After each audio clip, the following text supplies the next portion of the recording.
Hi, this video illustrates a new feature that has been added in the Moose framework, and that is the cleanup of airbases.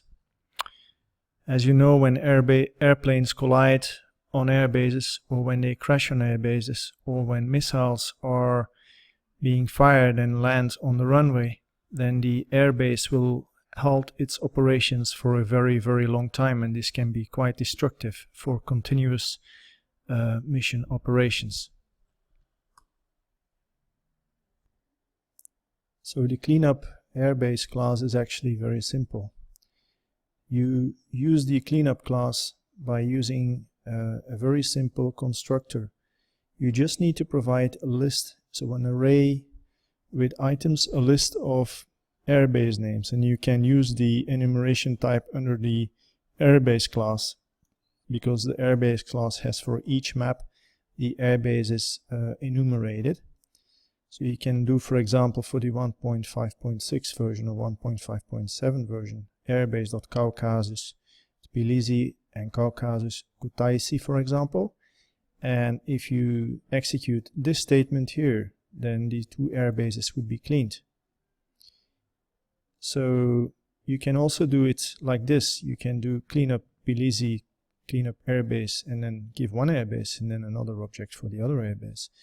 But I prefer you do this one, because then the checkups are done in one logical unit of work. During the cleanup operations, you can add airbases or you can remove airbases. And you can use the API setCleanMissiles to actually enable or disable that when airplanes are within the neighborhood and they fire off missiles, that those missiles will be automatically cleaned to prevent those missiles to be landing on the runway as well. So I suggest you just have a look at this documentation page. It's just on the standard Moose framework documentation site and in the module cleanup. Now let me show you what this does, right? Because that's what the video is about. So I'm having a very easy setup at Batumi. I'm having here a couple of airplanes which are spawning dynamically, and these airplanes will taxi to the runway and will take off.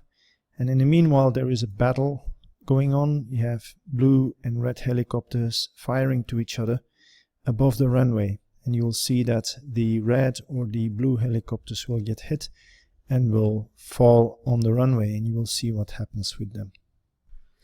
Right, so what you see here is in Batumi the airplanes taxiing. These are C-130s, big airplanes, and you see some helicopters here which are attacking the red helicopters there.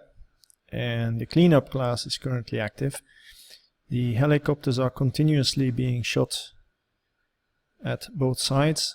Helicopters are crashing, and let me speed this up a bit to show you what's happening with the airplanes that are taking off. So as you can see, they're not stopping, they are continuing, but any helicopter that is below 100 meters and that is above the runway will be destroyed automatically. There you go. So I think this speaks for itself. And the logic within the cleanup airbase class is made in such a way that the best chances are being taken to make sure the airbase is kept clean. Isn't it fantastic? I will add some other functions to the clean airbase later, like set the altitude of safety and some other options like what to do when airplanes hit each other at the airbase. But there is already one option in there, and that is to set the cleaning of missiles on and off, and I will demonstrate this as well. 1 second, I will go back to the script. So I'm going to use the API. As you remember, clean, double point, and then the IntelliSense will jump in, and I do set clean missiles true. Okay, this will say clean the missiles when they're shot. This is the default value, but I'm going to put this now to false, and that would mean that I'm not cleaning any missiles.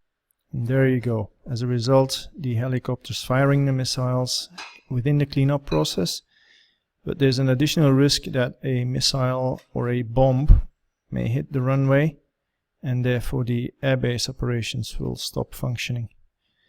It's upon your choice what you know, how much cleaning you want to enforce using the cleanup class for the airbases. Thank you very much for watching, and see you next time. Bye bye.